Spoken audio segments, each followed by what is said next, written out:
रवि लामछाने मुद्दा के सहकारी ठग अनि प्रमाण खोइ त प्रमाण खोइ भनेको प्रमाण चाहिएन भने त्यस थुनेर मात्र हुन्छ अनि राज्य आतंक होइन यो सरासर प्रमाण त अनुसन्धान गर्दैछ छानबिन गर्दैछ आउँछ भनिरहेछ नि त अनि कहिले आउँछ के कहिले आउँछ एउटा त रवि लामछाने मात्र हो हेर्नुस् त गगन थापाले के भन्नु भएको थियो 7-7 वटा अदालतले पूर्वपक्ष चलान गरिरहेको व्यक्तिमाथि फेरि पनि यो के पनि देवत्वकरण गर्नु चाहिँ यो भएन भन्ने यो तपाईको कस्तो भने यो के रे गगन थापाको राजनीतिक भविष्य सकाजुर हुने भयो आज प्रधानमन्त्री हुने लेभलमा पुगेका रवि लाम के रे गगन थापा रवि लामछाने आइसकेपछि त गृहमन्त्री उले पहिला खाइदियो अब प्रधानमन्त्री हुने लेभलमा पनि उही थियो किन 84 मा कांग्रेस एमालेमा सबै बढाइनेवाला थियो हैन त्यसैले गर्दाखेरि राजनीतिक भविष्य जोगाउनको लागि एउटा रवि लामछाने माथि ठुलो भन्दा ठुलो घात गरेको छ किनभने गगन थापाको पनि प्रमाण छ यो प्रमाण त्यो प्रमाण किन देखाएको देख्नु भएन संसद भवन उभिन्थ्यो त रवि लामछाने जेल तोक्या छ यदि प्रमाण भए जेल तोक्नु पर्यो नि त हामी जेल तोक भन्छौं के रवि लामछानेले भन्दा पनि ठुलो मुद्दा लागेका चाहिँ कांग्रेस एमाले माओवादीका व्यक्तिहरु चाहिँ बाहिर खुलेमा हिँड्दाखेरि उनलाई चाहिँ कारागारमा कठघरामा चाहिँ थुनेर राख्नु भनेको यो चाहिँ अपराध होइन किन भन्दाखेरि रवि लामछानेले त ढरोटी बुझा छ ढरोटी बुझाको मान्छे के को आधारमा जेलमा बुझिरहेछ ढरोटी बुझेपछि बाहिर निस्किनु पर्ने होइन यो कुरा किन बुझ्दैन के रविको मैले यति बेला रविको झोले भन्छ मैले रविलाई भोट नहालेको मान्छे रविको विरोध गरेको मान्छे मेरो सामाजिक सञ्जाल हेर्न सक्नुहुन्छ क्या मैले लेखेको छु रवि लामछाने यो कार्य गलत छ भनेर तर आज रवि लामछाने माथि चाहिँ प्रतिशोध साधेको कारणले गर्दाखेरि कांग्रेस एमाले माओवादी नै बढार्ने अवस्थामा पुगेको छ जेनजीले पनि रविलाई साथ दिनुपर्छ रवि लामछाने माथि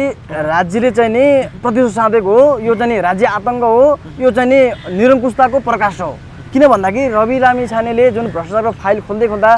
24 घण्टामा सरकार ढलेको छ रवि लामछाने भन्दा 10 गुणा बढी भ्रष्टाचार गरेका चाहिँ नि व्यक्तिहरू आज सडकमा खुलियाम हिँडिरहेका छन् आजै अदालतमा हाजिर भएका छन् सुन्नु न आजै त्यही केसमा सेम केसमा जो सदस्य छ ल्याब जिल्लार पैसा झिकेको छ धनराज गुरुङ लगायतका चाहिँ व्यक्तिहरू पनि छन् तिनीहरू आजै तपाईको चाहिँ नि अदालतमा भेला भएर के रे हाजिर भएर आज ढलोटी बुझाएर आजै तपाईको चाहिँ नि रिहाई भएको छ अनि रवि लामछाने थुनेर कार्य के रे अनुसन्धान गर्ने कारण के त ज्ञानेन्द्र साई र रवि लामछानेले यो देशको लागि चाहिँ ठुलो भूमिका गरेको छ किन भन्दाखेरि आज रवि लामछानेले यो देशमा चाहिँ देश विदेशमा यी कांग्रेस एमाले माओवादीका चाहिँ कार्यकर्ताहरूले मेन पावर खोलेर मेन पावरबाट ठगी गरेर विदेश पठाएका चाहिँ फसेका पीडित चाहिँ लाखौंको संख्या रवि लामछाने उद्धार गरिरहेको थियो तर दुबईमा समेतमा धेरै राखेको थियो हैन ज्ञानेन्द्र साईले तपाई नेपालमा चाहिँ 2072 सालदेखि जो मैले भिडियो हेर्छु नेपालमा यो शीर्षकमा यसरी नीतिगत भ्रष्टाचार भइरहेछ यो भ्रष्टाचारको अन्त्य गर्नको लागि आम युवा समूह आउनुपर्छ भनेर आह्वान गरिरहेका थिए यी व्यक्तिहरूको आक्रोशबाट चाहिँ नेपाली जनताहरूले चाहिँ युवाहरूले बुझिरहेका थिए यिनीहरूको भिडियो तपाईको एक शब्द बोल्दाखेरि चाहिँ बिलियन भ्युज जान्थ्यो जसले गर्दा हो पक्कै पनि देशमा चाहिँ यो कांग्रेस एमाले माओवादी अत्याचार गरेर छ भ्रष्टाचार गरेर छ भन्ने कुरा चाहिँ बुझेर आज तपाईको जेनजी आन्दोलन सफल भएका छन् त्यसैले रवि लामछानेले जुन नखुकाएर निस्क्यो नि निस्किँदै गर्दाखेरि त केही चाहिँ जेनजीका चाहिँ साथीहरूले भने हाम्रो रवि लामछाने निकाल्ने माग होइन भने हैन रवि लामछाने जस्ता व्यक्तिहरू चाहिँ लगायतका ज्ञानेन्द्र साई जस्ता व्यक्तिहरूलाई बाहिर राखेर आवश्यकता हो त्यसको लागि किन आवश्यकता होइन त यी कांग्रेस एमाले माओवादीलाई बढार्ने हो तपाईको प्रदेश कार्यकारी प्रधानमन्त्री चाहिँ ल्याउने यी गृहमन्त्रीले second to second day to day तपाईको गिन्ती गरेर फाइल खोल्नुपर्ने अवस्था थियो किन आट गरिरहेका छैन आट हो त्यो यहाँ दबाब छ हैन दबाब छ हामीले भने त हेर्नुस् न हिजोका दिनमा सरकारले ढल्ने दबाब त थियो नि रवि लामछानेलाई रवि लामछानेलाई त तपाईले चिन्नुहुन्छ होला नि किन बुझ्नुहुन्छ होला नि हेर्नुस् त रवि लामछानेलाई त्यत्रो दबाब हुँदाखेरि पनि तर रवि लामछाने फाइल खोले तर अहिलेको सरकारले किन हेर्नुस् त जेनजी पुस्ताले नयाँ स्वतन्त्र रूपले सडकबाट बनाएको सरकार छ तर त्यो हिम्मत आँट किन बन्दैन त्यही त विदेशी प्रभाव र दबावमा यिनीहरू परिस्या छ त्यसकारणले गर्दा नि माथि घरमा तपाईँ देख्नु भयो नि त हामी तपाईँ घाइते सहित माथि घरमा वास्तविक जेनजी फेरि आज धर्ना बसिरहेको छ नि त ओम प्रकाश अर्यालजीले आदेश दिइसक्नु भएको छ राजनीतिक दबावमा बन्द गरिएका फाइलहरू अब तुरुन्त खोल्नु र कारबाही प्रक्रिया अगाडि बढाउनु भनिसक्नु भएको छ अब के आर्जु देउबा राणालाई पक्राउ गर्ने त्यो हिम्मत आँट यो गृह मन्त्रालयले गर्छै गर्दैन अहिलेका मनोज केसीले गर्नुहुन्छ कि नै तपाईलाई के लाग्छ यो देशमा 70 वर्षदेखि लुट्दै आएका कांग्रेस र 60 वर्षदेखि लुट्दै आएका चाहिँ एमाले र तपाईको 30 दशकदेखि लुट्दै आएका माओवादीहरू जुन खोक्रो जुन यो देश अवस्था हुनु भनेको यी तीन शीर्षस्थ दलहरू हो त्यसैले गर्दाखेरि सबै भ्रष्टाचारका काण्डहरू यी कांग्रेस एमाले माओवादीकै नेताहरूमा आफन्तहरूमा गएर जोडिन्छ जति बेला जुन मेन भ्रष्टाचारी हुन्छ कांग्रेस र एमाले दुई पार्टीहरू हुन् यिनीहरूले गरेका भ्रष्टाचार तपाईको महाकाली धरी बेचेर खाने भनेपछि आज रवि लामछानेले गरेको जुन निर्णय छ नि त्यो निर्णयले त तल्का नै पिट्याओ किन भन्दाखेरि आज हेर्नुस् त हिजोका दिनमा रवि लामछानेले आर्जु देउबालाई पक्राउ गर्न सम्म जुन हिम्मत आँट गरेका थिए सरकार ढल्यो रवि लान्छन जेल कोचियो अब के यो गृहमन्त्रीलाई न कतै यदि 8 जुलाई पक्राउ गर्यो भने यो सरकार ढलेर कतै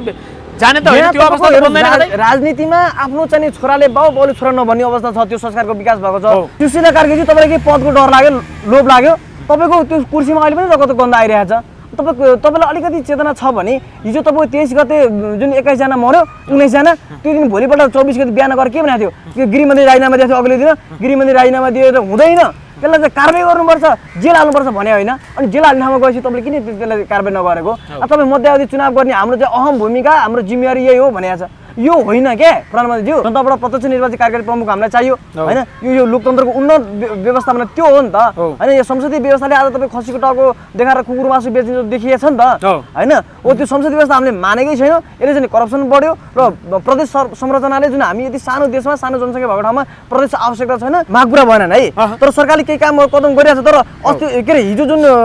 प्रधानमन्त्रीको जुन आयो नि त्यो के अरे राष्ट्रिय सम्बोधन त्यसमा तपाईँ हाम्रो माग समेटेन हैन त्यो नसमेटेपछि आज जेनजी पुस्ता वास्तविक हैन तपाईहरुको सम्बोधनहरु सकेसम्म सकभर हामीले प्रयास गर्ने छौं तपाईहरुका सम्बोधन तपाईहरुको मागलाई सम्बोधन गर्ने छौं भन्छ त हामीले चाहिँ कुनै पनि तथ्य बिनामा कुनै पनि अध्ययन अनुसन्धान बिनामा कसै पनि भ्रष्टाचारले समात्न सकिन्न तपाईको यो संविधानमा संशोधन गर्न सक्यो भने त संविधान संशोधन गर्न सक्दैन थियो भनेर हिजो किन प्रधानमन्त्री बन्छ भने गयो त केपी देउबा प्रचण्डलाई समातेर जेलमा कोच्याल घोक्रे ठ्याक लगाएर हाम्रो मेन मुद्दा नै त्यही हो किन भ्रष्टाचार यिनीहरुबाट भएको छ जब तपाईँ 72 संविधान बन्यो नि त्यो संविधान यिनीहरूले के लेख्यो भन्दाखेरि आज तपाईँको स्थानीय तहमा पनि आफ्नै चाहिँ कर्मचारी लगायत करारमा नियुक्ति गर्ने त्यो करारमा नियुक्ति गरिसकेपछि अब त्यहाँ भोटको पनि खेती हुने भयो उसले भने काम पनि गर्ने भयो अनि तपाईँ प्रदेशमा तपाईँ सबै आफ्नो चाहिँ कार्यकर्ता भर्ती गर्ने होइन त्यहाँ चाहिँ छुटेका हुन्छ नि तिनीहरूलाई चाहिँ त्यहाँ फुलफिल गर्ने के त्यस्तो किसिमको काम त्यहाँ भएको कारणले गर्दाखेरि आज तपाईँ देश चाहिँ आज 27 खरबमा डुबिसक्यो साथी मरेको ठाउँमा हामी पनि मर्नुपर्छ हैन किनभने उनका बाबामा त रोइरहेका छ नि ती रहेको त्यो चाहिँ वीर शहीदको रगतले बाटो त पाएको छैन नि आज हेर्नु त घाइतेहरू माइती घरमण्डल आएर आज धर्ना बस्न परेको छ अनि यो अवस्था सिर्जना भएपछि के हामी सुतेर बस्ने त अवस्थै छैन नि हामीले के यो अवस्थामा तपाईँको चाहिँ बाँचेको र मरेको के सार छ ल भनिदिनुहोस् त हैन देश लुटेर आज कांग्रेस एमाले माओवादीहरू फेरि उठिसके खरानी टिका लाउँदै भनेर भनिसके हामी फेरि उठ्ने छौं लाज लाग्दैन हेर्नु जलेको त्यो खरानी टकटकेर फेरि उठ्ने छौं भनिसके इमानदार पूर्वक भन्नुस् के तपाईको नेताले ठीक गरेछ म झोली कार्यकर्ता सोच्छु के चुनाव घोषणा भइसकेको छ 21 गते चुनाव गर्ने चुनाव कुनै पनि हालत हुँदैन यदि चुनाव हुन दिनुहुन्न तपाई कुनै पनि कसरी हुन्छ चुनाव भने यदि चुनावै गर्ने हो भने सबभन्दा पहिले कांग्रेस एमाले माओवादी शीर्षस्थ नेताहरू जो घर वाला बन्देज गर्नु पर्यो तिनीहरुलाई नेपाली राजनीतिमा आउनको लागि बन्देज गर्नु निषेध गर्नु पर्यो निषेधै गर्नुपर्छ किनभने निषेध गर्नुपर्छ भने के त भन्दाखेरि ज्ञानेन्द्र शाहले बाटो खुला गर्दैन त 62-63 मा छोड्दियो नि त त्यति पनि नैतिक छ यिनीहरुले छोड्नु पर्दैन अब भने सर यहाँलाई स्वागत छ सम्पूर्ण मिडियामा हस् नमस्कार धन्यवाद के छ आराम हुनुहुन्छ एकदम आराम छ तपाईलाई के छ हजुर हामी ठिक छ यो पछिल्लो समय जुन जेनजी आन्दोलनले एउटा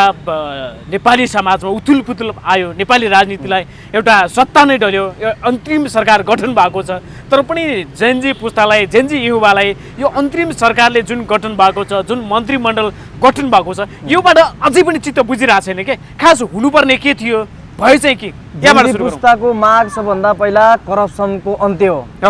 र संवैधानिक निकायमा दलीयगत र दलको भागवण्डामा नियुक्ति हुने जुन चाहिँ प्रपञ्च छ त्यो चाहिँ संवैधानिक निकायमा अख्तियार पुलिस प्रशासन लगायतका चाहिँ क्षेत्रहरूमा कर्मचारीका चाहिँ क्षेत्रहरूमा त्यो चाहिँ हटाउनुपर्छ भन्ने कुरा थियो जसले गर्दाखेरि तलदेखि माथिसम्म नेताहरूका कर्मचारीहरू त्यहाँ भर्ती हुने र भ्रष्टाचारलाई लुकाउने हैन त्यो थियो र तपाईँ शासकीय स्वरूप नै परिवर्तन गर्नुपर्छ भन्ने हाम्रो धारणा जस्तै जनताबाट प्रत्यक्ष निर्वाचित कार्यकारी प्रमुख हामीलाई चाहियो हैन यो लोकतन्त्रको उन्नत व्यवस्थापन त्यो हो नि त हैन यो संसदीय व्यवस्थाले आज तपाईँ खसीको टाउको देखाएर कुकुर मासु बेच्ने देखिएछ नि त हैन हो त्यो संसदीय व्यवस्था हामीले मानेकै छैन यसले चाहिँ करप्सन बढ्यो र प्रदेश संरचनाले जुन हामी यति सानो देशमा सानो जनसङ्ख्या भएको ठाउँमा प्रदेश आवश्यकता छैन जसले गर्दाखेरि जनताहरूमा चाहिँ तपाईले भन्नुभयो खसीको टाउको देखाएर कुकुराको मासु बेच्यो कहाँ बेच्यो कुकुरको मासु कसरी बेच्यो कुकुरको मासु कसरी बेच्यो किन बेच्दैन त तपाईँ आज नेपाली जनताको टाउकोमा ऋण कति थपेर छ हेर्नु न तपाईको 2 करोड नेपाली जनता विदेश के अरे 1.5 करोड नेपाली जनता विदेश जानु पर्ने अवस्था हो हैन यहाँको जल जमिन प्रकृति स्रोत सम्पदालाई प्रयोग गरे त हैन संसदबाट तपाईँ कस्तो विधेयक पास भयो तपाईलाई थाहा छ तपाईँ महाकाली सन्धि पास गरियो हैन किनबेचको आधारमा सांसद किनबेचको आधारमा मन्त्रीमण्डल परिवर्तन भयो हैन अनि यो तपाईको चाहिँ गरिब दुखी जनताको मुद्दा कहिले सुनाइ नगर्ने अनि तपाईको चाहिँ राष्ट्रिय सम्झौता त्यहाँबाट पास गर्ने आज तपाईको जब 50,000 केपी ओलीले चाहिँ मत लिएर आयो हैन कति लिएर आयो तर चाहिँ 3 करोड नेपाली जनताको प्रतिनिधित्व केपी ओलीले गर्न पाउँछ होइन कि तपाईँ जनताबाट प्रत्यक्ष निर्वाचित रूपमा चाहिँ 50 लाख मत ल्याउनु पर्यो नि त सबभन्दा बढी मत ल्याएर त्यसले चलाउने हो नि त अनि यता सांसद किनबेचको आधारमा त चाहिँ नेतृत्व सञ्चालन गर्दाखेरि आज झापाले मात्रै चाहिँ पाउने कि अथवा चाहिँ नुवाकोटको हुँदा नुवाकोटले मात्रै पाउने कि समग्र तपाईँ 77 जिल्लाले पाउने त त्यो अहम प्रश्न होइन जुन अब देशको कार्यकारी प्रधानमन्त्री चाहिँ प्रत्यक्ष रूपमा निर्वाचनमा जानु पर्यो र जनताबाट चुनिएको छानिएको व्यक्ति चाहिँ देशको राष्ट्रको नेतृत्व हुनु पर्यो तर त्यो अवस्था त बनेन यो समयमा त्यो हो त्यही त हामी तपाईँ कहाँ चुक्यो भन्दाखेरि अब के गर्नुहुन्छ तपाईँहरूको माग पुरा भएन अब हामी फेरि आन्दोलन गर्छौँ माग पुरा भएन है तर सरकारले केही काम कदम गरिरहेको छ तर अस्ति के अरे हिजो जुन प्रधानमन्त्रीको जुन आयो नि त्यो के अरे राष्ट्रिय सम्बोधन त्यसमा त हाम्रो माग समेटेन होइन त्यो नसमेटेपछि आज जेनजी पुस्ता वास्तविक होइन तपाईँहरूको सम्बोधनहरू सकेसम्म सकभर हामीले प्रयास गर्नेछौँ तपाईँहरूको सम्बोधन तपाईँहरूको मागलाई सम्बोधन गर्नेछौँ हामीले चाहिँ कुनै पनि तथ्य बिनामा कुनै पनि अध्ययन अनुसन्धान बिनामा कसै पनि भ्रष्टाचारले समात्न सकिन्न तपाईँको यो संविधानमै संशोधन गर्न सक्यो भने त संविधान संशोधन गर्न सक्दैन थियो भने हिजो किन प्रधानमन्त्री बन्छु भने गयो त बालन शाहले संसद विघटन गर्नु पर्यो किन भन्यो त यहाँ संसद विघटन नगरेर पनि तपाईँको चाहिँ अहिले जेनजीले तपाईँ आन्दोलन जिरेको थियो त्यो अवस्थामा तपाईँको राजनीतिक दलका सबै काङ्ग्रेस एमाले माओवादी राप्रपा राष्ट्रसभाका चाहिँ सांसदहरूले लिएर संसद भवनतिर लिएर आएर त्यहाँ चाहिँ बैठक बसेर यो विषय के अरे जेनजी पुस्ताको माग यो हो यो मागलाई चाहिँ सम्बोधन गर्नु पर्यो संशोधन गर्नु पर्यो भनेर चाहिँ त्यति बेला आवाज उठाइरहेको भए नमान्ने अवस्था थिएन नि त यदि नमानेको अवस्थामा सेनाले तपाईँ आज देश हातमा लिएको थियो त्यति बेला जुन सेनाले यी भ्रष्टहरूको काङ्ग्रेस एमाले माओवादीको हरेक सांसदको चाहिँ कन्सेन्टमा गन राखेर भने हाम्रो मुद्दा संशोधन हुन्थ्यो नि त बालन शाहले किन तपाईँको चाहिँ संसद विघटन गर्ने भन्यो संसद विघटन गरेर आज तपाईँ मध्यावधि चुनावमा गयो देश मध्यावधि चुनाव हाम्रो होइन त संसदीय व्यवस्था हामीले मागे होइन जुन तत्कालीन सरकारले गरेको जुन अब भ्रष्टाचार काण्डको विषयमा हामी थियो र तिनीहरूको माग भनेको भ्रष्टाचार विरुद्धको आन्दोलन थियो गयो अर्का ठाउँ होइन अर्को ठाउँमा गयो त्यसकारण गर्दाखेरि जुन जुन राज्यले चाहिँ प्रतिशोध साधेको कारणले गर्दाखेरि आज चाहिँ 72 जना मान्छे 14 जना मान्छे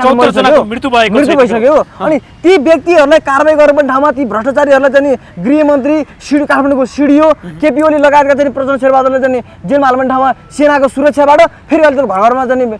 बालमा बहन पठाउने तिनीहरू समाधि हुँदा हाम्रो मेन माग हो त्यो हो नि त अनि फेरि मध्यावधि चुनाव लड्ने को त तिनीहरू नै होइन अनि जेनजी पुस्ताको माग सम्बोधन भयो त केपी देउबा प्रचण्डलाई समातेर जेलमा कोच्याल घोक्रे ठ्याक लगाएर हाम्रो मेन मुद्दा नै त्यही हो कि किन भ्रष्टाचार यिनीहरूबाट भएको छ जब तपाईँ 72 संविधान बन्यो नि त्यो संविधान यिनीहरूले के लेख्यो भन्दाखेरि आज तपाईँको स्थानीय तहमा पनि आफ्नै चाहिँ कर्मचारी लगायत करारमा नियुक्ति गर्ने त्यो करारमा नियुक्ति गरिसकेपछि अब त्यहाँ भोटको पनि खेती हुने भयो उसले भने काम पनि गर्ने भयो अनि तपाईँ प्रदेशमा तपाईँ सबै आफ्नो चाहिँ कार्यकर्ता भर्ती गर्ने होइन त्यहाँ चाहिँ छुटेका हुन्छ नि तिनीहरूलाई चाहिँ त्यहाँ फुलफिल गर्ने के त्यस्तो किसिमको काम त्यहाँ भएको कारणले गर्दाखेरि आज तपाईँ देश चाहिँ आज 27 खरबमा डुबिसक्यो होइन आम्दानी स्रोत केही पनि छैन आज तपाईँको उद्योग धन्दा कलकारखाना सबै बन्द छ तपाईँलाई म प्रश्न भन्छु के छ भन्दाखेरि काङ्ग्रेस एमाले माओवादीका 10 लाख कार्यकर्ता छ नि ती कार्यकर्ता कामै गर्दैन बिना काम खान्छ के गर्छ नि जसरी चाहिँ पेट पाल्छ नि त हो यही कुरा छ अहम प्रश्न चाहिँ तपाईँको काङ्ग्रेसको माओवादी एमालेको झोलाबाट हेर्नुहोस् होइन तपाईँ भोलि नै तपाईँको चाहिँ 4 लाखको बाइक चढाइदिन्छ क्षमता हुन्छ किन कसरी भन्दाखेरि यी सबै परिचालित हुन् नेताले तपाईँ सत्तामा बसेर देश लुट्छन् त्यो पैसा चाहिँ आंशिक रूपमा चाहिँ कार्यकर्ता भर्तीको लागि के अरे कार्यकर्ता पालनको लागि गाउँमा पठाउँछ जस्तो कि स्थानीय तहमा हेर्नुहोस् एउटा स्थानीय एउटा गाउँपालिकाले झन्डै तपाईँको 2 लाखभन्दा के अरे 2000 भन्दा बढी चाहिँ कार्यकर्ता पालेको छ क्या बिना काम त्यो म तथ्यसहित तपाईँलाई भन्न चाहन्छु त्यस कारणले गर्दाखेरि आज यी चाहिँ काङ्ग्रेस एमाले माओवादीहरूले जुन पालेका जुन झोले झाम्डे चौटे लाम्डेहरू छ नि यी चाहिँ झोलेहरू यो चौटेहरू यिनीहरूलाई चाहिँ कारबाही गर्नुपर्छ सबैभन्दा पहिला आज यिनीहरू सत्तामा टिक्नु कारण पनि यही हो मुख्य कारण यिनीहरूले सपोर्ट गरिरहेको छ नि यिनीहरूलाई हो यसलाई चाहिँ नि अब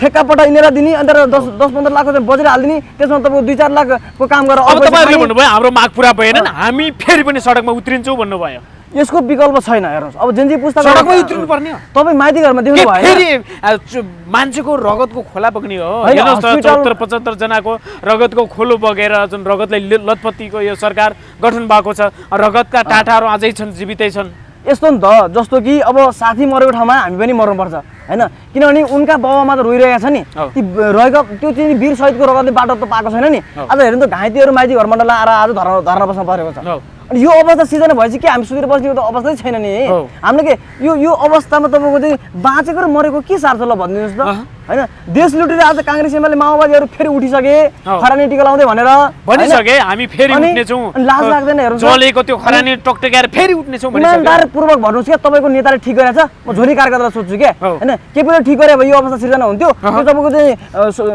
23 गते बेलुका नै उसले राजीनामा दिएर जेनी पुस्ताले चाहिँ वार्तामा बोलाएको भए आज सिंहदरबार जस्तो ऐतिहासिक सम्पदाहरू जल्दैन थियो हो कि होइन त्यस कारणले गर्दाखेरि यी भ्रष्टाचारीहरूले आज नीतिगत भ्रष्टाचारको रूपमा आज जे कुरामा पनि करारमा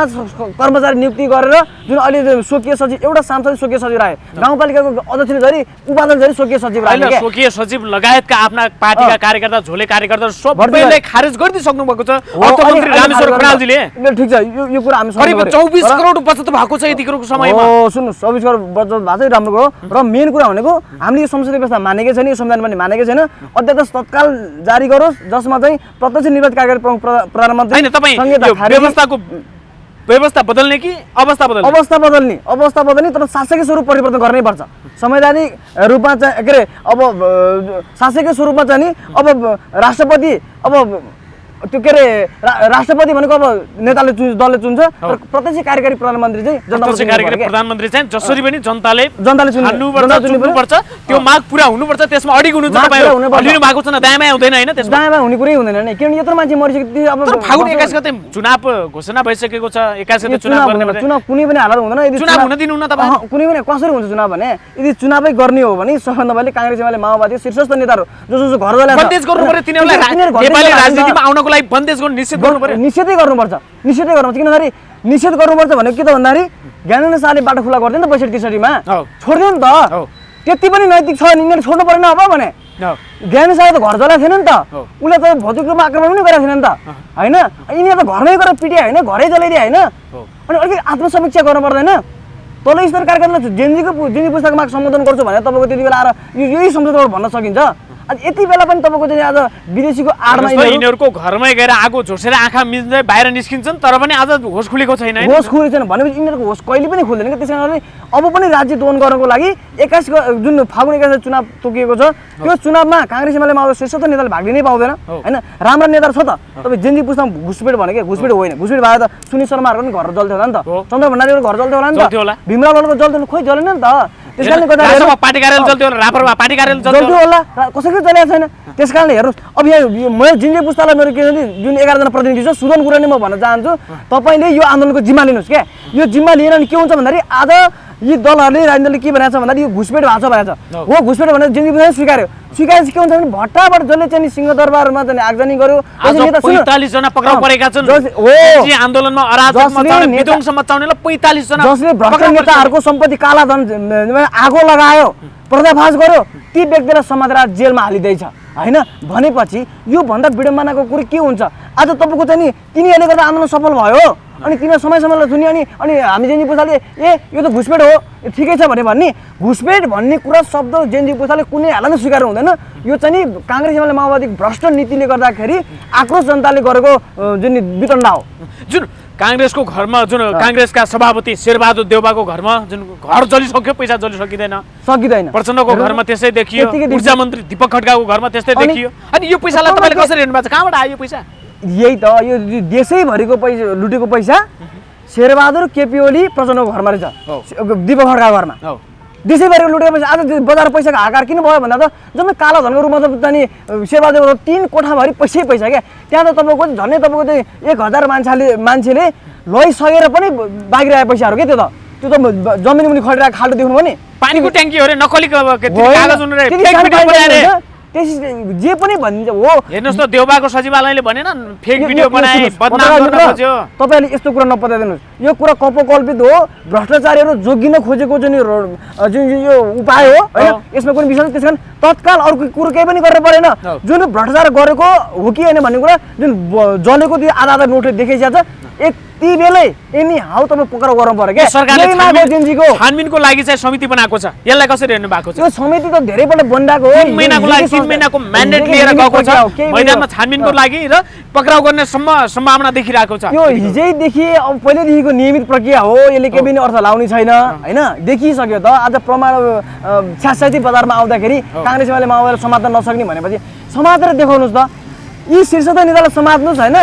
सुशीला कार्कीजी तपाईँलाई केही पदको डर लाग्यो, लोभ लाग्यो, तपाईँको त्यो कुर्सीमा अहिले पनि रगत गन्ध आइरहेछ। तपाईँलाई अलिकति चेतना छ भने हिजो तपाईँ 23 गते जुन 21 जना मर्यो, 19 जना, त्यो दिन भोलिपल्ट 24 गते बिहान गरेर के भनेको थियो? त्यो गृहमन्त्री राजीनामा दिएको थियो अघिल्लो दिन, गृहमन्त्री राजीनामा दिएर हुँदैन, त्यसलाई चाहिँ कारबाही गर्नुपर्छ, जेल हाल्नुपर्छ भने होइन। अनि जेल हाल्ने ठाउँमा गएपछि तपाईँले किन त्यसलाई कारबाही नगरेको? तपाईँ मध्यावधि चुनाव गर्ने हाम्रो चाहिँ अहम भूमिका, हाम्रो जिम्मेवारी यही हो भनेको छ। यो होइन क्या प्रधानमन्त्रीज्यू। सबैभन्दा पहिला चाहिँ जेनजी पुस्ताले उठाएका माग त्यसमा चाहिँ सम्बोधन गरेर जाउँ। आज तपाईँ 2 वर्ष 2 वर्ष विध्वंस मचाउने ओली लेखक पक्राउ पर्नु पर्यो र चाहिँ नि हाम्रो माग भनेको यो जुन के अरे मध्यावधि चुनाव होइन। हामीले त तपाईँ प्रदेश कार्यालयको चाहिँ चुनाव मागेका छौँ, जसले गर्दाखेरि यति बेला के त भन्दाखेरि अहिले जुन फागुन 81 गते चुनाव भयो नि, फेरि तपाईँ 84 अब 2 वर्ष फेरि चुनाव हुन्छ। अनि त्यो पैसा कहाँ आउँछ भन्ने क्या? अनि तपाईँको यी जनेका संरचनाहरू त बन्नु परेन। त्यो संरचना बनाउनुको निमित्त यी काङ्ग्रेस एमाले माओवादीहरूका चाहिँ सम्पत्ति छानबिन गर्नु पर्यो क्या। तर रवि लामिछानेलाई नेपालको पहिलो सुरुवात गरेको छ जुन सम्पत्ति शुद्धिकरण, त्यो शुद्धिकरण के रवि लामिछाने मात्रै सीमित हुने हो र? अब यी तपाईँ घरभरै पैसा जलिरहँदाखेरि यिनीहरूको चाहिँ गर्नु पर्दैन? यिनीहरू अलिकति नैतिकता इमान्दार हुने छैन? त्यस कारण गर्दाखेरि रविलाई जस्तै छानबिन गरेर रवि लामिछानेले आफैले भन्नुभएको थियो पोखराको जिल्ला अदालतको बाटो परिसरबाट यदि मलाई जस्तै वर्ष दिन लगाएर छानबिन गर्ने हो भने देशको सबैभन्दा भ्रष्टको नायक केपी ओली हो भनेर प्रमाणित हुन्छ भन्नुभएको थियो। किन हुँदैन? उसको घरमै हेलिप्याड बनाएर राखेको छ। उसले चाहिँ फुर्ती लाएर चाहिँ म मरेपछि, मेरो श्रीमती मरेपछि यो चाहिँ नेपाल सरकार नमारे, लुट्नु जति पैसा सबै लुटिसकेपछि झोले झाम्टीहरूलाई चाहिँ पाल्नु सोधी पालिसकेपछि गल्ती भरे भ्रष्टाचार नगर्नु गल्ती, मैले भ्रष्टाचार गरिनँ भन्दैछन् केपी ओलीले। ए बाबा, उसले यस्तो भन्दा उसको घरमा त्यो चाहिँ 2 पल्ट किडनी फेल भएका बुढाको घर जलाउनु कोही जान्थे? ती सुन्नुहोस् न, त्यो घर जलाउनु जाने मान्छेहरूको पहिला खोजी गरेर के अनुसार नगरौँ भन्दाखेरि ती मान्छेको अवस्था के हो हेर्नुहोस् क्या। पहिला त्यो मान्छे कुन ब्याकग्राउन्डबाट आएको छ हेर्नुहोस्। धेरै जस्तो मान्छे के छ नि विदेश गएको छ, दलालीले फसाइदिएको छ, पैसा खाएको छ, कमाउन सकेको छैन, रुँदै घर फर्केको छ। अनि तपाईँ पुलिस प्रशासनमा गयो, पुलिसले तपाईँको चाहिँ उल्टै उसलाई मुद्दा लगाइदिएको छ होइन। अनि तपाईँको त्यहाँ घरभरि बालबच्चा छ, कमाइ खेती छैन, ती चाहिँ फ्रस्ट्रेसन भएर त्यहाँ आएको छ। अर्को भनेको ब्याचलरको सर्टिफिकेट हातमा लिएको छ, क्वालिफिकेसन छ, जब पाएको छैन, ती फ्रस्ट्रेसन युवाहरू त्यहाँ गएर घरमा आगो लागेको हो क्या मित्र। यो कुरा तपाईँले बुझिदिनुहोस्। त्यहाँ तपाईँको चाहिँ हरेक मान्छेहरू गए, काङ्ग्रेस एमाले माओवादीका चाहिँ उहरू गए भन्ने कुराहरू के अरे उनीहरू आफैले पोलिरहेछ। काङ्ग्रेस माओवादी एमाले यसरी पोलिरहेछ। अब अहिलेको यो सरकारले अब देशका शीर्ष दलका नेताहरू, एमाले काङ्ग्रेस माओवादीभित्रका ठुला दलका नेताहरू देशबाट भाग्न सक्ने सम्भावना देखेको कारणले यिनीहरूको पासपोर्ट रद्द गर्ने, रोक्का गर्ने सम्म पुगेको छ। गृहमन्त्रीले भन्नुभयो पासपोर्ट रोक्का मात्र होइन, आवश्यक परेर कानुनी कटघरामा उभिने देखियो भने पक्राउ गरेर हत्कटी लगाएर जेलमा कोस्नुपर्ने अवस्था पनि बन्न सक्छ भने गृहमन्त्रीले भन्नुभयो। भनेको छ, एउटा खुसी कुरा हो, ऐतिहासिक निर्णय हो होइन। यो निर्णयमा हामी मान्नेवाला छैन। हामीलाई शङ्का भनेको के भन्दाखेरि यो सरकारले जुन चुनावमा मात्र फोकस गरिरहेको छ नि, यो चुनाव चाहिँ हुनु हुँदैन। म यति भन्न चाहन्छु होइन, तपाईँ 2 वर्ष लिनुहोस् अथवा 1 वर्ष लिनुहोस् होइन। यी काङ्ग्रेस एमाले माओवादीलाई को शीर्ष नेतालाई भ्रष्टाचारको मुद्दा लाएर यिनीहरूको सम्पत्ति सबै सरकारबाट गर्नुपर्छ। हिजो वीरेन्द्रका सम्पत्ति, ज्ञानेन्द्रका सम्पत्ति नेपाल ट्रस्टलाई बुझा होइन र, सरकारकरण गरे होइन र होइन। अनि यस्तै गरी यिनीहरूले गर्नु परेन। यिनीहरू त सुन्नुहोस् न, लाजमहरू आज राक्षस यिनीहरूले भूत भन्छ नि, शमशान घाटमा गयो भन्छ नि। हेर्नुहोस् त, यिनीहरूको घरमै आगो लाग्यो। यो आगो लागिसकेपछि के हुन्छ? यिनीहरू जलिसक्यो होइन। यिनीहरूले अझै राज्यलाई निकास लिनेको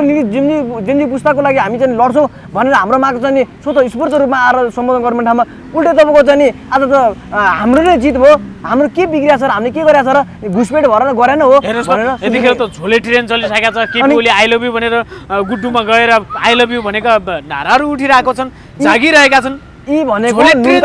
झोले ट्रेनलाई कसरी हेर्नु भएको छ तपाईँले? यी भनेको नुनका सोझा गर्ने झोलेहरू चाहिँ मासुको मात्रै भारी भएको, कुनै काम गर्न सक्ने क्षमता नभएको अल्छीहरू हो क्या। काम गर्न नसक्ने अल्छीहरू, त्यो अर्काको जुत्ता मोल्याएर पाउ मोलेको भरमा चाहिँ पेट पाल्नको लागि अहिपछि लागेका झोले थुक्क भन्छु तिनीहरूलाई। म मान्छे भन्दिनँ म तिनीहरूलाई। मान्छे नै गर्नु होइन? किन मान्छे सुन्नु न, किन मान्छे भने मैले भनिहालेँ यहाँ तपाईँको यो देश भनेको नेपाल भनेको स्विजरल्यान्ड सर विकास हुन सक्ने कुरा हो। प्रचण्डले भने होइन, नदेखाए भए उसले भन्दैन थियो नि त। सम्भावना छ नि, हामीसँग प्रकृति स्रोत सम्पदाले भरिपूर्ण देश हो नि त। यहाँ उद्योग धन्दा कलकारखाना सबैको विकास हुन समय लाग्दैन मित्र। त्यस कारण यिनीहरूले भ्रष्टाचार गरेको कारणले गर्दा त्यो पैसा सबै व्यक्ति चाहिँ मोटाए होइन। व्यक्ति मोटाए चाहिँ देश गरिब हो। म विनम्रता भन्न चाहन्छु, तपाईँ जति नै धनी हुनुहोस् जति नै हुनु तर देश गरिब भयो भने तपाईँको दर्जा गरिबमै हो सबैभन्दा पहिला देशलाई धनी बनाउँछ क्या देश धनी भयो भने के हुन्छ भन्दाखेरि राष्ट्रिय ढुकुने पैसा भएपछि तपाईँको चाहिँ प्रति व्यक्ति आय बढ्छ तपाईँको मासिक तलब बढ्छ सरकारले तपाईँहरू भौतिक संरचना लगानी गर्छ उद्योग खोल्छ होइन जनता लुट्ने देश लुट्ने चाहिँ अपराधीहरू भनेको देशद्रोहीको मुद्दा लाएर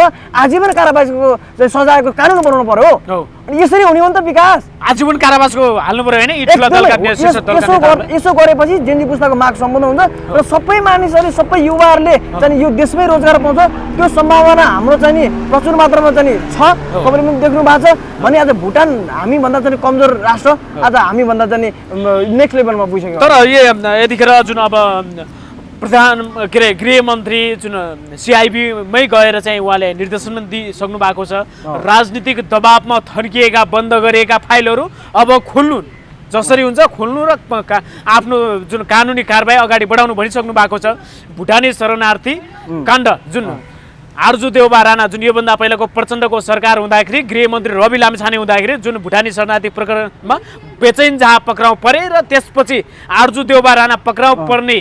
शङ्का पाइसकेपछि सरकार ढल्यो नयाँ सरकार गठबन्धन बन्यो र रवि लामिछाने जेलमा कोचियो र त्यो फाइल त्यही नै डिसमिस गरी बन्द गरिएको थियो अहिले त्यो फाइल अनुसन्धान गरिएका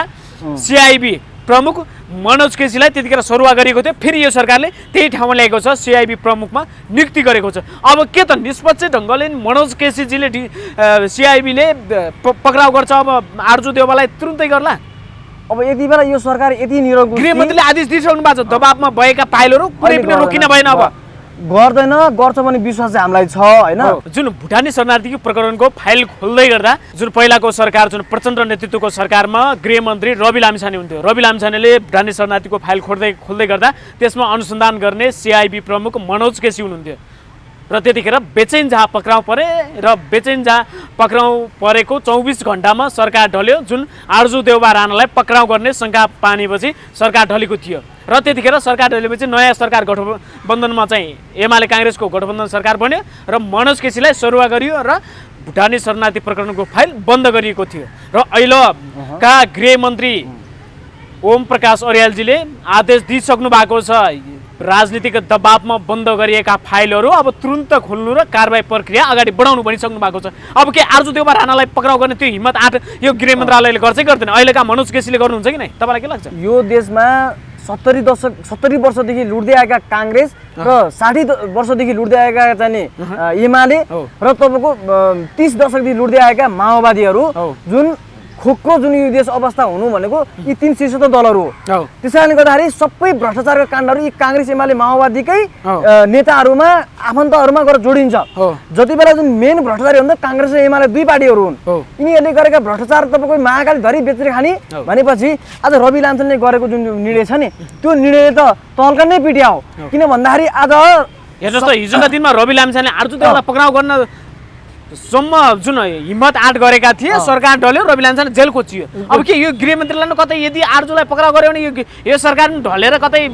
जाने त होइन त्यो अवस्था बन्दैन राजनीतिमा आफ्नो चाहिँ छोराले बाउले छोरा नभन्ने अवस्था छ त्यो संस्कारको विकास भएको छ तर त्यसो हुनुहुन्न सबभन्दा पहिला राष्ट्रलाई माथि सुरिपर गर्नुपर्छ त्यसकारणले गर्दाखेरि रवि लामिछाने जुन फाइल खोल्नु भयो नि किनभने आर्जु राणा भनेको हिजो चाहिँ पम्फादेवी भनिन्थ्यो नि त्यो हिसाबमा चाहिँ आज राष्ट्रिय भाउजूको रूपमा चाहिँ कहलिएका छन् देशकै भ्रष्टाचारी भनेको आर्जु राणा हो जुन उसलाई समात्ने भइसकेपछि देश विदेशमा चर्चा चल्यो भारत लगायत पश्चिमाहरूले जुन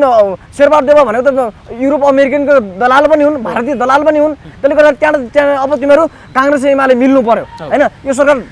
ढलाएर यदि हाम्रा यस्ता राम्रो मान्छे तपाईँको चाहिँ शेरबहादुर देउवाको श्रीमती यसलाई चाहिँ पक्राउ गर्नु हुँदैन देउवाको बुढीले भन्ने कारणले गर्दाखेरि यो सरकार ढलाएको चोरलाई घरको ताला चापिने सबै बुझाइ अन्ततः परराष्ट्र मन्त्री बन्नुभयो यी भ्रष्टाचारले परराष्ट्र मन्त्री रातारात ठिकै छ और जसको चाहिँ नाममा चाहिँ भोटाई शरणार्थी काण्ड चाहिँ दर्ज भएको छ उसले गरेको प्रमाण निस्केको छ उसैले परराष्ट्र मन्त्री बनाउनु कारण के त भन्दाखेरि परराष्ट्र मन्त्री हुने बित्तिकै आर्जु राणा देउवाले हरेक किसिमको चाहिँ नि देशले खोक्रो बनाउने देश बेच्ने तपाईँ रणनीति भारतमा गरेर आइसकेको छ सम्झौता गरेर आइसकेको छ त्यसकारणले गर्दाखेरि अब रवि लामिछानेको सवालमा भन्ने हो नि उसले गर्ने प्रयास गरेको हो ऊ भनेको काङ्ग्रेस एमाले माओवादीको 25 वटा फाइल रेडी गर्नु भएको थियो संसदमा गएर म 25 वटा फाइल यी 25 वटा फाइल खोल्यो भने आज संसदमा देखेका यी अनुहारहरू कोही यता देखिने छैनन् अब सबै जेलमा हुनेछन् भन्नु भएको थियो तपाईँको कमी कमजोरी सबैमा हुन्छ होइन, तर यो रवि लामछानेको जन्म हुनु चाहिँ बालेङ शाह, हर्क साम्बाङ र अर्को राप्रपार जब चाहिँ हिजो चाहिँ सकिसकेको चाहिँ संस्थाहरू आज फेरि जुर्मराउनु भनेको यी काङ्ग्रेस एमाले माओवादीबाट चाहिँ डेलिभरी जनतामा नभएको कारणले गर्दा हो, ब्रिटिस सेनाको चाहिँ उपोषण हो। त्यसैले गर्दाखेरि रवि लामछाने अहिलेको गृहमन्त्रीले रवि लामछानेकै स्टाइलमा जुन 25 वटा फाइल खोल्नु भएको थियो त्यसको 25 गुणा 50 वटा फाइल खोल्ने आँट गर्नुपर्छ कि पर्दैन? यी गृहमन्त्रीले second to second day to day तपाईँ गिन्ती गरेर फाइल खोल्नुपर्ने अवस्था थियो। किन आँट गरिरहेका छैन? आँट हो, त्यो चाहिँ यहाँ दबाब छ होइन, दबाब छ। हामीले भनेको हेर्नुहोस् न, हिजोका दिनमा सरकारले ढल्ने दबाब त थियो नि रवि लामछानेलाई। रवि लामछानेलाई त तपाईँले चिन्नुहुन्छ होला नि, किन बुझ्नुहुन्छ होला नि। हेर्नुहोस् त, रवि लामछानेलाई त्यत्रो दबाब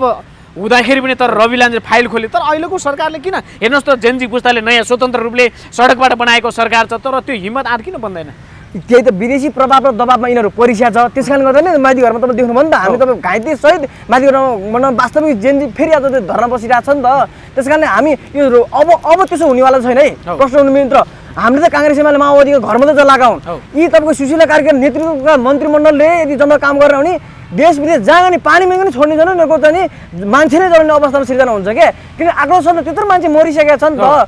आज तपाईँको चाहिँ सबैभन्दा एक्सपेक्टेसन राखेको भनेको हामीले कसलाई भन्दा बालेङ शाहलाई, जुन बालेङ शाहको नेतृत्वमा बनेको गृहमन्त्री, जसले चाहिँ आज चाहिँ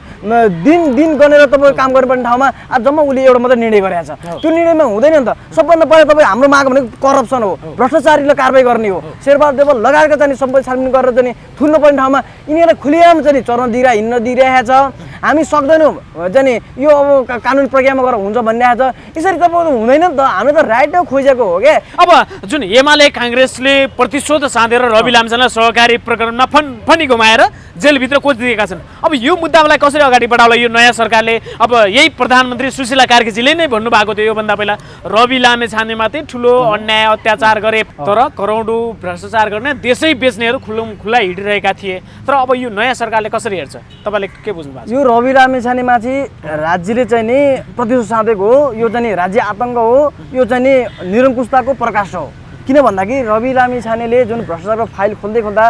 24 घण्टामा सरकार ढलेको छ। रवि लामछाने भन्दा 10 गुणा बढी भ्रष्टाचार गरेका चाहिँ नि व्यक्तिहरू आज सडकमा खुलियाम हिँडिरहेका छन्। आजै अदालतमा सुन्नु न, आजै त्यही केसमा सेम केसमा जो सदस्य छ ल्याब जिल्लाएर पैसा झिकेका छ, धनराज गुरुङ लगायतका चाहिँ व्यक्तिहरू पनि छन्। तिनीहरू आजै तपाईँको चाहिँ नि अदालतमा भेला भएर के अरे हाजिर भएर आज भरटी बुझाएर आजै तपाईँको चाहिँ रिहाई भएको छ। रवि लामछाने थुनेर कारबाही के अरे अनुसन्धान गर्ने कारण के त? रवि लामछाने न त सहकारीका सञ्चालक हुन्, न सहकारीका ऋणी हुन्, तर रवि लामछाने करोड चाहिँ बिको रकम तिर्नुपर्ने होइन। तर रवि लामछानेलाई बिको तिराउनु पर्ने, तर अरू चाहिँ धरोटे तिर्दै छुट्दै। तपाईँ मेरो ठाडो प्रश्न के, रवि लामछाने मुद्दा के? सहकारी ठग। अनि प्रमाण खोइ त, प्रमाण खोइ भनेको प्रमाण चाहिएन भने त्यस थुनेर मात्रै हुन्छ। अनि राज्य आतङ्क होइन यो सरासर प्रमाण त अनुसन्धान गर्दैछ, छानबिन गर्दैछ, आउँछ भनिरहेछ नि त। अनि कहिले आउँछ के, कहिले आउँछ? एउटा चाहिँ रवि लामछाने मात्रै हो। हेर्नुहोस् त, गगन थापाले के भन्नु भएको थियो? 7-7वटा अदालतले पूर्वपक्ष चलान गरिरहेको व्यक्तिमाथि फेरि पनि यो केही पनि देवत्वकरण गर्नु चाहिँ भएन भन्ने। यो तपाईँको कस्तो भने यो के अरे गगन थापाको राजनीति भविष्य चकनाचुर हुने भयो। आज प्रधानमन्त्री हुने लेभलमा पुगेका गगन थापा, रवि लामछाने आइसकेपछि त गृहमन्त्री उसले पहिला खाइदियो। अब प्रधानमन्त्री हुने लेभलमा पनि उही थियो, किन 84 मा काङ्ग्रेस एमालेमा सबै बढाइदिनेवाला थियो होइन। त्यस कारणले गर्दाखेरि राजनीति भविष्य जोगाउनुको लागि एउटा रवि लामछाने माथि ठुलो भन्दा ठुलो घात गरेको छ। किनभने गगन थापाले प्रमाण छ, संसद भवन उभिन्थ्यो त। रवि लामछाने जेल तोक्या छ, यदि प्रमाण भएर जेल तोक्नु पर्यो नि त। हामी जेल तोक भन्छौँ के? आज तपाईँको चाहिँ अनिर्णायकमा चाहिँ किन राख्यो रवि लामछानेलाई? अनुसन्धानको नाममा किन गुमराहमा पारियो? अनुसन्धान भट्टाभट गरेर चाहिँ प्रमाण फाइल छ भने त पेश गरेर जेल तोक्यो भएन? 1 वर्ष 2 वर्ष 5 वर्ष कति वर्ष तोक्ने हो? त्यो गरेको छ त। किन तोक्न सकेन? छैन त, राजनीति कति छ त, त्यही भनिरहेको छु मैले। प्रमाणै छैन रविको। अनि रविले सहकारी ठगेकै होइन, उसको केही कमजोर होला म मान्छु मुद्दा किनेर आउनुपर्छ म दुधमा नुहाएको छु म भन्दिनँ होइन धेरै कुरा उसले अलिकति समय गुमाएको छ होइन प्रक्रियामा ऊ फेल भएको छ त्यत्रो पढलेकै बुझेको मान्छेले त्यो बुझ्नुपर्ने होइन तर मेन कुरो नि के अरे रवि लामिछानेले जुन ज्ञानेन्द्र साई र रवि लामिछानेले यो देशको लागि चाहिँ ठुलो भूमिका गरेको छ किन भन्दाखेरि आज रवि लामिछानेले यो देशमा चाहिँ देश विदेशमा यी काङ्ग्रेस एमाले माओवादीका चाहिँ कार्यकर्ताहरूले मेन पावर खोलेर मेन पावरबाट ठगी गरेर विदेश पठाएका जाने फसेका पीडित चाहिँ उनीहरूलाई लाखौँको सङ्ख्या उसले रवि लामिछानेले उद्धार गरिरहेको थियो तर दुबईमा समेतमा धेरै राखेको थियो होइन ज्ञानेन्द्र साईले तपाईँ नेपालमा चाहिँ 2072 सालदेखि चाहिँ मैले भिडियो हेर्छु नेपालमा यो शीर्षकमा यसरी नीतिगत भ्रष्टाचार भइरहेको छ यो भ्रष्टाचारको अन्त्य गर्नको लागि आम युवा समूह आउनुपर्छ भनेर आह्वान गरिरहेका थिए यी व्यक्तिहरूको आक्रोशबाट चाहिँ नेपाली जनताहरूले चाहिँ युवाहरूले बुझिरहेका थिए यिनीहरूका भिडियो तपाईँको एक शब्द बोल्दाखेरि चाहिँ बिलियन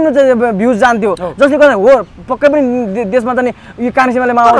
अत्याचार गरेर छ भ्रष्टाचार गरेर छ भन्ने कुरा चाहिँ बुझेर आज तपाईँको जेनजी आन्दोलन सफल भएका छन् त्यसकारण रवि लामिछानेले जुन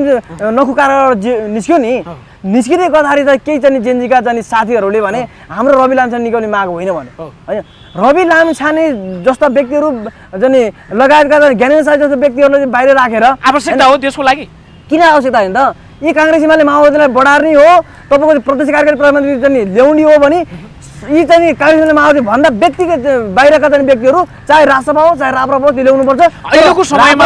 राजाको मुद्दा बोकेको छ होइन त्यसैले के छ नि आज जुन यो सङ्क्रमणकाली अवस्थामा ज्ञानेन्द्र शाहले जुन हिजो 62-63 पनि रक्तपात हुनबाट जोगाउनु भयो फेरि पनि चाहिँ नि जुन राजा ज्ञानेन्द्रलाई सेनाले तपाईँ चाहिँ अब देश सम्हाल्नु पर्यो शिल्प चलाउनु पर्यो भन्दाखेरि उहाँले दलहरूको सहमति बिना म चाहिँ गद्दी सम्हाल्दिनँ भनेर फेरि रक्तपात हुनबाट बचाउनु भयो क्या त्यसैले गर्दाखेरि उहाँ राजा हुनु छैन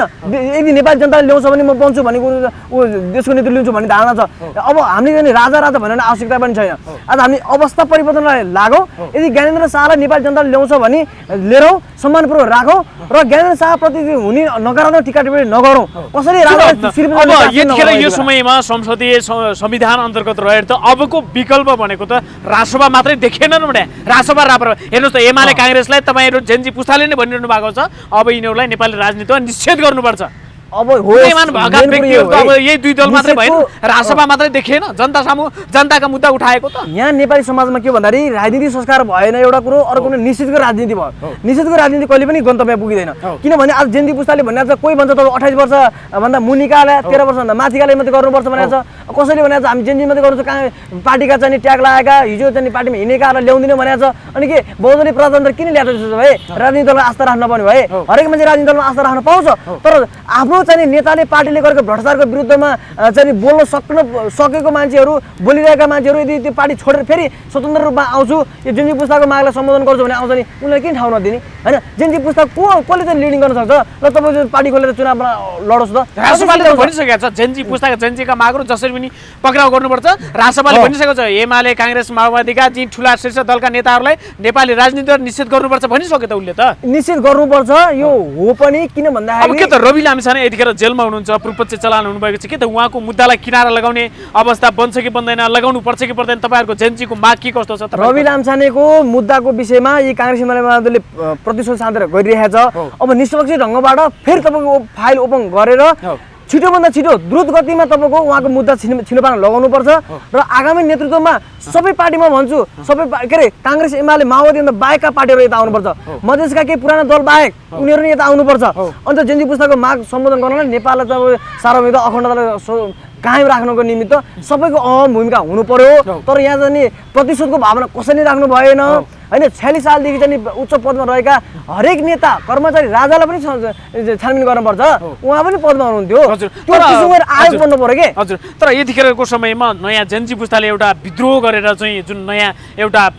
देश विषम परिस्थितिमा छ एक हिसाबले परिवर्तनको रूपमा पनि देखा परेको छ यतिखेर नयाँ युवाहरू पनि भिडिरहेका छन् कि राजसभा एकातिर छ नयाँ पुस्ताको रूपमा देखा परेको बालेन शाह एकातिर हर्क साम्पाङ एकातिर यी व्यक्तिहरू पनि एकता भएर अगाडि एक ढिक्का भएर अगाडि बढ्नु पर्दैन र भने यी पुराना दललाई निषेध गर्नको लागि त किन यसरी टुटेको फुटेको आफ्नो चोकमा डम्फु बजाइरहेको यो गम्भीर प्रश्न हो होइन म यही कुरामा विचलित भइरहेको छु क्या हिजो तपाईँको वामपन्थी एकालाई 2/3 बहुमत दिँदाखेरि फुट्टिन हुन्थ्यो यिनीहरूले जुटेर काम गरिदिएको भए आज काङ्ग्रेस भने कहाँ हुन्थ्यो होइन आज राप्रपा भन्ने पनि आउँदैन थियो, रासोपा भन्ने पनि आउँदैन थियो है। आज फेरि यही घटनालाई तपाईँको चाहिँ नि अध्ययन नगरेर मध्यनजर नगरेर फेरि अनि बालिन शाह एउटा कमेन्ट टिप्पणी गर्ने, अर्को चाहिँ हर्क शाहमा अर्को कमेन्ट गर्ने, पोस्ट गर्ने, के हो क्या राजनीति यिनीहरूको भनेपछि बडो चिन्ताको विषय यहाँ छ मित्र। त्यस कारणले गर्दाखेरि के त मिल्नुपर्छ कि पर्दैन यो अवस्था? एकदमै यिनीहरू मिलेन भने फेरि यो देश बन्दैन। यही अवस्थामा जाने हो भने फेरि तपाईँको प्रतिगमन कार्यहरू आउँछ र चाहिँ नि विदेशी हस्तक्षेप हुन्छ, देशमा गृहयुद्ध हुन्छ। यो कुरा लेखेर राख्नु। ठिक छ, उसो त हामी अन्तिममा छौँ। तपाईँले आफ्नो व्यक्तिगत हिसाब लिएर नेपाली राजनीतिमा देखे अनुसार राष्ट्रिय स्वतन्त्र पार्टीका रवि लामिछानेलाई तपाईँले कसरी चिन्नुहुन्छ? उहाँ तपाईँको एउटा नेपाली पत्रकार जगतमा पनि एउटा चर्चित व्यक्ति हुनुहुन्छ। उहाँले स्वतन्त्र पत्रकारिता निष्पक्ष पत्रकारिता गरेको जगजाहेर नै छ। उहाँलाई विभिन्न किसिमको 3-4वटा मुद्दा लाग्यो, आत्महत्या दुरुत्साहन लगायतदेखि उहाँको ड्राइभर चाहिँ खसेर मरेकोदेखि होइन, सहकारी ठगी अनि 2वटा नागरिकता होइन, विवाहदेखि लाग्यो होइन। व्यक्तिको जिन्दगीमा उतार चढाव हुन्छ होइन। तर म राज्यलाई के फेरि पनि भन्न चाहन्छु नि के अरे सबै मुद्दामा उहाँ चोखो छ म भन्न चाहदिनँ होइन। उहाँलाई निष्पक्ष ढङ्गबाट प्रतिशोध नसाधिकन छानबिन गर्छु भने क्या, उहाँले छानबिन गर्नु भने होइन। हामीले रवि लामिछानेले भन्दा पनि ठुलो मुद्दा लागेका चाहिँ काङ्ग्रेस एमाले माओवादीका व्यक्तिहरू चाहिँ बाहिर खुलेमा हिँडिरहँदाखेरि उनलाई चाहिँ कारागारमा कठघरामा चाहिँ नि थुनेर राख्नु भनेको यो चाहिँ नि अपराध होइन। किन भन्दाखेरि रवि लामिछानेले त ढलौटी बुझाएको छ। ढलौटी बुझाएको मान्छे के को आधारमा जेलमा बुझिरहेको छ? ढलौटी बुझेपछि बाहिर निस्किनुपर्ने होइन। यो कुरा किन बुझ्दैन क्या? रविको मैले यति बेला रविको झोले भन्छ, मैले रविलाई भोट नहालेको मान्छे, रविको विरोध गरेको मान्छे मेरो सामाजिक सञ्जाल हेर्न सक्नुहुन्छ क्या। म लेखेको छु रवि लामिछाने यो कार्य गलत छ भनेर। तर आज